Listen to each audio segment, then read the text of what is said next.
So bored of swiping, I'm gonna start typing. What you up to? This is my longest video ever. Nah, jokes. I don't even know how long this is. I've only just started. Anyway, I got so bored of making shorts and posts of short length, so I've put myself into automatic typing mode, and let's see how far we get. Of course, for you, I'm in speaking mode, so you might be like, what typing? What you on about, mate? Well, let me let you in on a little secret. I actually don't always just talk off the top of my head. I actually write scripts for these things, and then I use a teleprompter from an app to literally read them out to you. So this is what this script looks like. Bing! Just in case you're interested. Now, if you're here for the weed, I ain't got none for you yet. Actually, I'm all out anyway. Time to ring Dodgy Dave. And now we're on to the topic. So Dodgy Dave and his gang of miscreants have got a lot to answer for these days. Did you know that UK cannabis has been dubbed blood cannabis because of the human and sometimes even child slavery that goes on in these guerrilla grow facilities? And did you hear that recently a grow house exploded and killed 2 people? One was a child and the other a man. They were using butane to make extracts or hash or whatever, and their butane canisters exploded, totaling the whole place. There are also often reports of fires, money laundering, knife and gun crime, energy stealing, and of course the reports of street cannabis being laced with other stuff or sprayed with spice, sprayed with pesticides, and street weed containing mold, E. coli and salmonella. So it's not exactly the most wholesome of industries at the moment. So that information surely leads one to the conclusion that there must be a better, safer way to grow this shit. And there is! It's called the legal market that has regulations, protocols and quality control built in. So you legalise it and issue licenses to people who can meet the criteria for high standard grow operations and allow those growers to form legitimate, tax-paying businesses that avoids all that nasty, unwholesome dangerousness. Fine. So why aren't the government doing it, or at least having a solid look into it?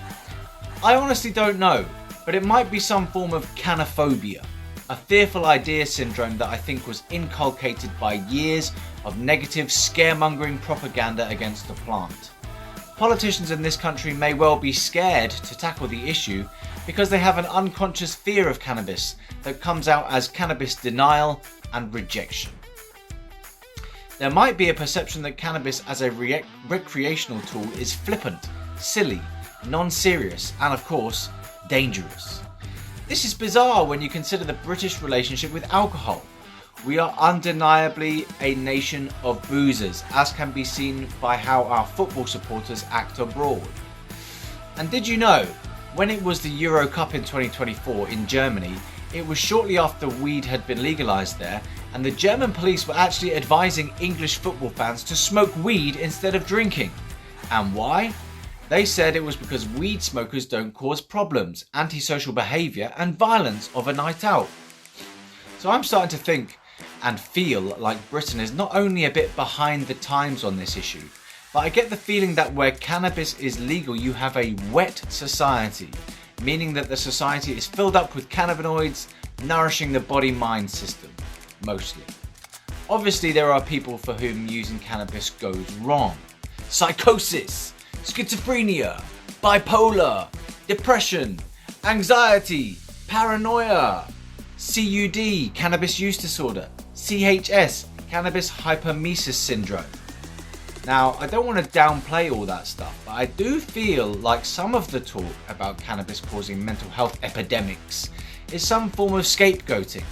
Perhaps because we don't really know what causes mental health conditions specifically, but it usually seems to be a range of factors like developmental disorders, brain chemical imbalance, stress, physical fatigue and illness, early trauma, any trauma, genetics.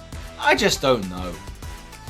It seems a bit harsh to blame cannabis for all the malaise in the world, especially when science is saying things like CBD has an antipsychotic effect, THC helps with PTSD symptoms and may help integrate traumatic memories.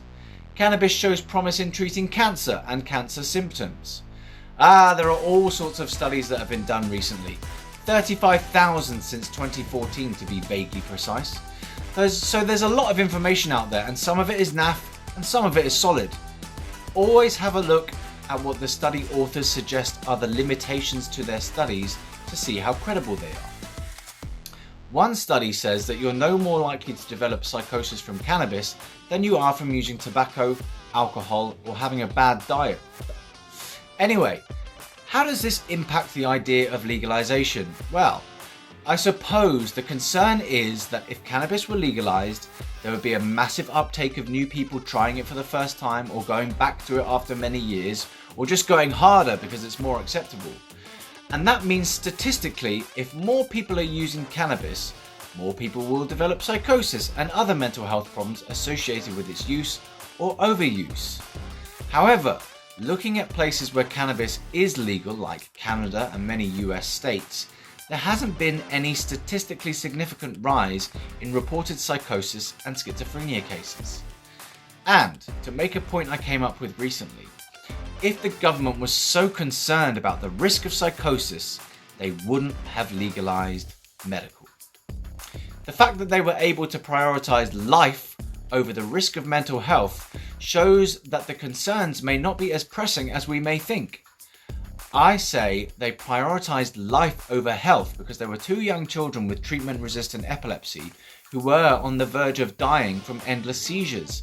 And after some high-profile campaigning, the mums of those 2 young boys actually got the then Home Secretary Sajid Javid to change the law and allow for medical cannabis on prescription.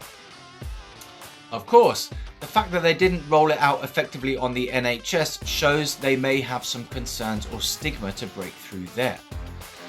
In light of the fact that there is now real-world evidence of cannabis legalization being a tentative success in places like Uruguay, Canada, US states, the Capital Territory of Australia, Malta, Luxembourg and others, it means the UK government could put together a really killer set of policies that would nip prohibition in the bud. Pardon my pun. And of course, there's the economic angle to think of. New York passed $1 billion in sales or tax recently, I can't remember. Germany's medical market just passed the 500 million euro mark. And Canada makes roughly 2.2 billion a year in taxes from the legal cannabis sales. So it makes financial sense too. And this government keeps going on about a black hole in the public coffer. Well, legal cannabis taxes could help to fill it. Surely this would be a better way of generating income than balancing the books on the most vulnerable, a criticism of the government's recent policies that I'm sure we're all aware of. Balance the books on the potheads. I get loads of people who tell me they want it taxed and they'd be happy to pay taxes on it. Think of the tax the government could make on it, people say. Okay, so some people say, it'll be taxed to high heaven. It'll be 50 quid a gram. To which I say, well, government, if you want to stamp out and eradicate the black market, you've got to make sure your legal product is competitive with black market prices. So you should tax it accordingly. Too high a tax and you'll drive people back to the illicit market with all the problems that go with it. In the underground layers where the evil growers live. Are these growers evil? Maybe some of them are, if they're into some of or all of the nasties I mentioned earlier on. I guess some small-time dealers literally have a small crop of their own and dish it out to their mates for mates rates, and maybe they do everything as above board as best they can, so maybe they're not evil. Mwahahaha!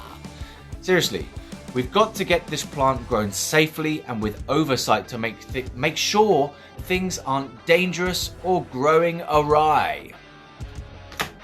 Well, that about does it for today's spiel. I definitely haven't covered all the points I wanted to or could do, but that will do for now.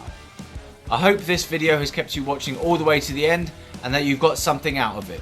Maybe some new information or just a turn of phrase you liked. Let me know what's up in the comments. Peace out, my weedy legalizers. 420 to you, and I'll catch you on the flip side, dude meisters. Shiva Wilson with LC UK, campaigning for a greener grass. Over and out. Good night. You know, if you say over and out, that's the end. They wouldn't have heard the good night.